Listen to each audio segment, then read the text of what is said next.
sliceofscifi.com.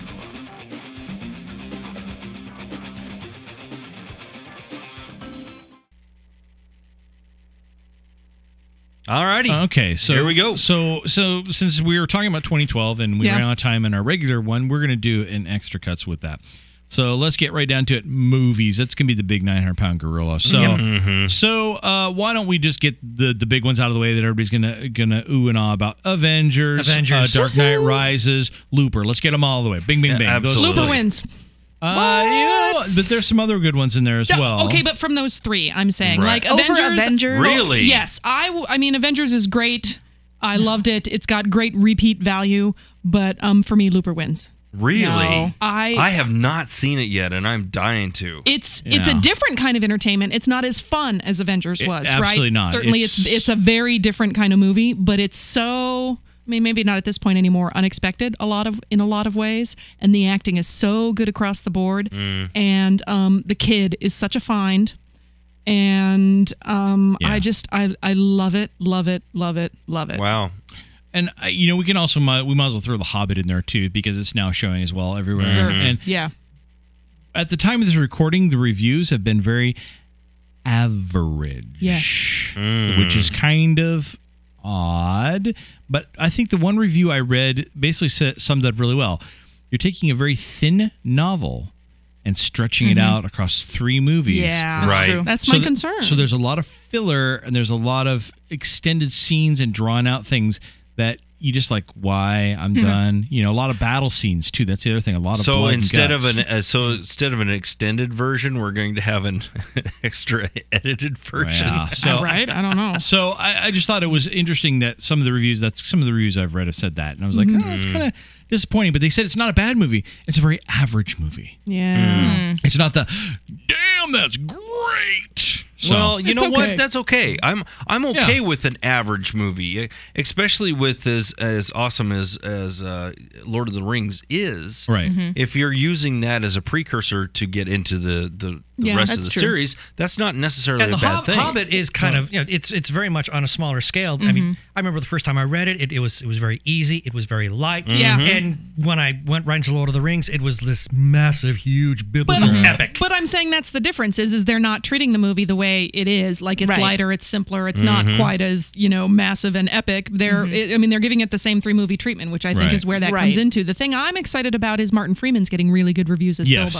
and I think he's fantastic. So we were laughing about it today because Martin Freeman, I remember him in the movie Love Actually, and he plays a porn star, and who falls in love with this co-actress. And there's these whole scenes of him talking to her, trying to chat her up and whatnot, while they're trying to light him for being nude and all this, and you're like, wow. And also that, of course, he was Arthur Dent. Right. Yeah, and he was in the British version of The Office. He was hilarious and then now he's, Dr. Watson on Sherlock. Sherlock. Versatile, but awesome. Yeah, no, one thing I'll have to say, I'm still a bit hopeful about The Hobbit because I'm somebody that actually really liked the book. I love The Hobbit. Yeah, I love the book too. It's good. Right, but the thing is, I know so many people that it's like, well, there's this book, The Hobbit, it's kind of average, and then there's The Lord of the Rings, and that's the real thing. So to me, it's Hobbit's like, actually better. To me, hearing some initial feedback, oh well, The Hobbit is average. Well, I heard that a lot about the books too, so I'm still kind of somewhat hopeful about the movie. I have a funny feeling that a lot of critics are kind of like going into the expecting another masterpiece along the lines of The Lord of the Rings, and they're not going to get it. Because that's not where The Hobbit is. Here's the thing that I love Smaug, and the fact that we don't get Smaug in the first movie, except for like at the very, very end. I'm not there yet. This is mostly about I think Bilbo's meeting with Gollum. Yeah, exactly. Yeah. Which I've heard is this is a much scarier Gollum than we got. Yeah, definitely. Oh, sure. It would have to be, yeah. So those are the kind of the big ones. And then I do have something that I want to add to that. Actually, 2 movies. One movie, John Carter. I know a lot of people just really dumped on that movie. I loved it. Okay. I thought it was great fun. It was exactly what Edgar Wright, what Burroughs had written. It's the foundation for a lot of science fiction that we know in our generation today. I mean, we wouldn't have Star Wars without it. Thank you. I did not hate that movie. I thought it was okay. I enjoyed it enormously. So I want to give that a push. And then a third one is Brave. Yeah, Yes. well, Oh, Braves. Braves on my list. This so. was a beautiful movie that had some whimsical magic going on throughout the entire story, but steeped in Scottish culture, which just made this to be. It was such a rich, deep film with so much texture to it. I did not like it the first time I watched it, and I liked it so much better the second time. That has got the best rewatchability. Yeah. I mean, I can't tell the number of times. Keith and I saw it in the theater like 8 times. We just loved it. So those are my picks. Well, And then- since you shot my whole list to hell, how I was going to set it up, you know. Oops.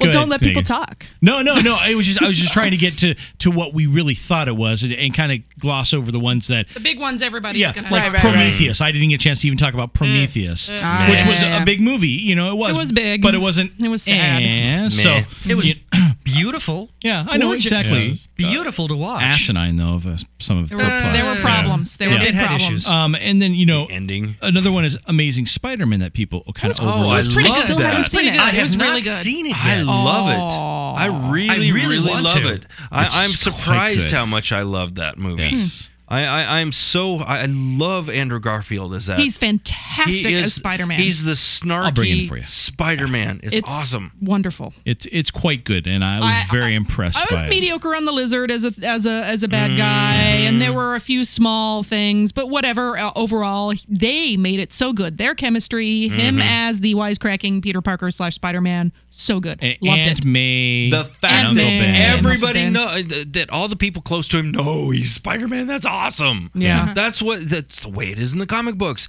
It wasn't always that way. Oh yeah. Well, Not always. no, Not yeah. always. I mean, he would- Depending. His most girlfriends people, mostly, yeah. most all people, the people close to him suspected. Well, in movie verse, it would They have to just happen never, a lot quicker. They did it exactly the way they did in the movie, where everybody suspected, but nobody talked about it. It was just kind of like sex. You know, everybody knew that it was going on, but nobody really talked about it. One of the things that and like I said, I have not seen the movie. I've only seen just trailers for it. But what I kind of get the feeling, and if I'm right, I think this is a great idea. Instead of doing just a pure out reboot, which just throws everything away that we've seen with the Tobey Maguire films, it's like they've gone a little further with the origin. It's is what I'm getting out of that. I don't know if that's necessarily the case. I don't know about further, but it's certainly more true to the comics. Absolutely. Right.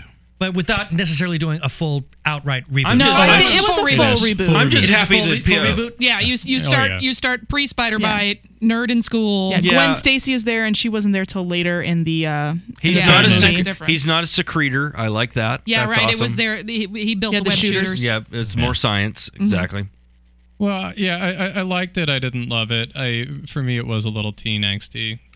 My expectations were low, so therefore I think I reacted to it really That scene with him and Gwen in the school hall where they're trying to ask it. well. That So spot on. that was brilliant. Yeah. So teenage idiocy. Whoever So- put that together, I watched that and I laugh every time, and it is just brilliant. Yeah. So I mean, it is, and it is supposed to be teenage angsty because he's a teenager. Exactly. So, I mean, yeah, really, I know, but somehow I didn't. For me, Yeah. I didn't find him as likable Well, and it's as fine. I find the guy in the comics. I find that he wisecracks, but he's also got a little bit of a sense of levity. Whereas I felt it was just a little too heavy to really be Spider-Man to me from what okay. I remember in the dig that. comics. Good grief, we're gonna run out of time. Oh, here and yeah, have to- I know. Just on that movie well, alone. I mean, We okay. got to get to some other stuff. So here. let's get some other movies here because there's a lot of kind of ones that kind of fell in. Wreck-It Ralph was another good one. Oh, it's the best. A lot Great of movie. awesome movie. Is Chronicle. mine on your list? Chronicle is good. Chronicles Chronicle on was as well. awesome. Also, a couple ones that most people wouldn't think of. Hickerson put in Ruby Sparks, which was a very interesting concept with yeah, the guy who yeah. creates the girl. I also put on The Divide, which Yes. which wow. was a creepy horror sci-fi mix, very psychological. Michael Bihn's in it. Fantastic movie, creepy as hell, and it goes in some really very uncomfortable places. Very good movie though. Another one that made it on there, Skyfall, of course, I put on. I was there, going to say, if Bond counts, Skyfall is at the top of my list. Skyfall. Oh yeah. Yes. I put Cloud Atlas. Mm-hmm. Yeah, I liked it. But Sam, the reason you don't like it is because you don't like those existential questions about it, though. don't. And so for you, it definitely is a But for me, I loved it. You know what is near the top of my list that's very different? Dread.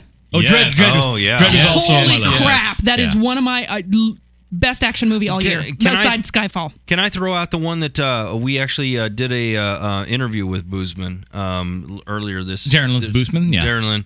And I Mother's actually Day? sat down and watched Mother's Day. That's pretty good. I was very surprised. I was not disappointed with that. That movie was beat my expectations. Rebecca De Mornay was quite good in it. Oh my God, she is just creepy in that movie. It's a good remake of it. I'm really surprised. Dredd, yeah. Dredd did not get the respect it deserves, I don't think. It was really Well, good. it got swept under the rug. Yeah.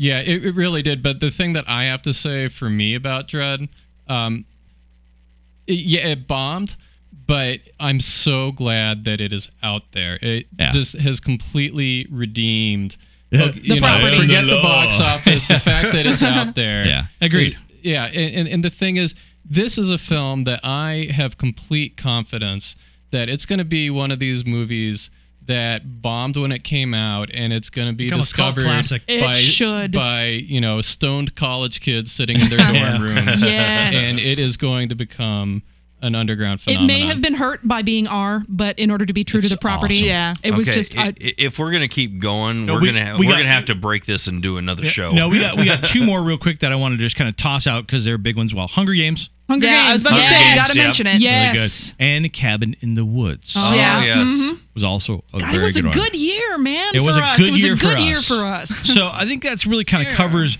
the big hitters in movies. I think for all around for all of us.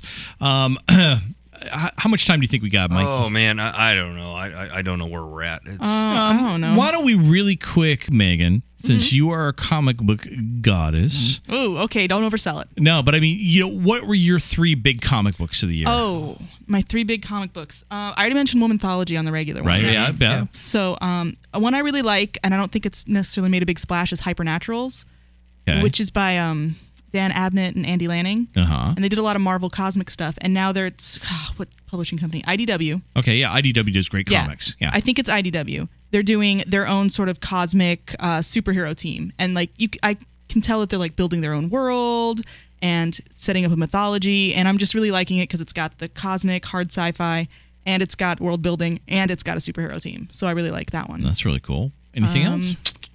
Trying to think. I really like X-Men. Oh, yeah. The adjectiveless X-Men, just regular old straight up X-Men, was really good this year. I like that. With Victor Gischler, I think, was the writer for most of the time. And I thought it had vampires at the beginning, and I'm like, ugh, X-Men and vampires, ugh. But it was really good. I really liked it. Demon Knights from DC. Let's mention a DC. Yeah. I've heard because I've got a DC comic that I want to mention. Oh, yeah, because I don't read a lot of DC since they did the reboot. I'm like, yes, I'm going to jump off a bunch of titles. But Demon Knights is really good because I think it's something they could have done even without the reboot. And it's kind of it's got Etrigan, and it's like back in like Camelot times. So I really like that one. Okay, Ben, what was yours? The one that I really want to mention is Earth 2. This one took some really big risks. Now, I'm not a big fan of big universal continuity reboots. I tend to hate them. Earth 2 took some really huge risks. They killed off the big superheroes. I mean, they killed off Superman. They killed off Wonder Woman. They killed off Batman. They just killed them. And now we've got this new batch of superheroes which were really big during the Silver Age. And what at the risk of being very social political here, what they did with Green Lantern, I thought was amazing. Oh, yeah. It was very controversial. I loved how they told the story. I thought it was great. Green Lantern was always my favorite superhero anyway, and then to give him this kind of character development, I just had to stand up and applaud. That's pretty cool. Yeah. So I think that kind of covers our big bases for anything else. Do you have something else, Sam? I had one. Okay, I have one that I absolutely have to talk about because it absolutely shocked me, and the more I think, it's one that has not gone away from me, and it is a movie. It's an indie movie. Go out and find it. It's called Chained, and it is not the movie you think it is. It looks like a Saw 3 knockoff kind of movie, where I just don't want. I can't even talk about it because I'll ruin too many things if I even talk about it. Just go find it. It's called Chained, not The Chained or Chained Up or anything. It's just called Chained, and it is a indie film.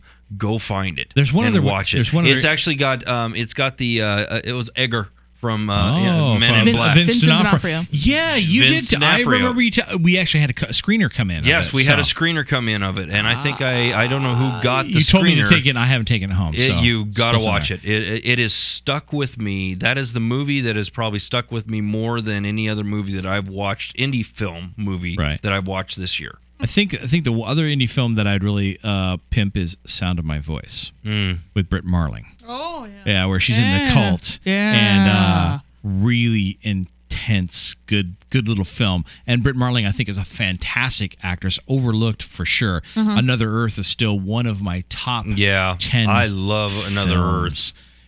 That movie just tickles me to the bone every time I watch it. Because the first time you watch it, you don't realize really what's going on. God, we could just we go on. We'll do another show here. Yeah. So, but I think that kind of covers our big bases for 2012. Well, if this is really huge, I may split it into two. Anyway. Yeah. And folks, we always like to hear from you. What did we miss? What did we miss? What did we get wrong? What did we get wrong? So you can call our listener feedback line, which is 206-339-TREK. No, wait. Yeah. It's on the screen. 339-TREK 8735. Yep. So or there you get go. on our app and give us feedback that way. Yeah. On the app. That's the best So way. what was, some of your favorites of 2012? Maybe offbeat, different, not necessarily Avengers, Dark Knight Rises, that sort of thing. Yeah. So, wow us. Tell us something we missed that we need to go check out and read, watch, or whatever. Or purchase as a book and read again. Exactly. Or movies, that sort of thing. All right. All right, that's it for us. We will see you next year. Thanks, everyone. Bye. Cheers. Oh, because it's midnight.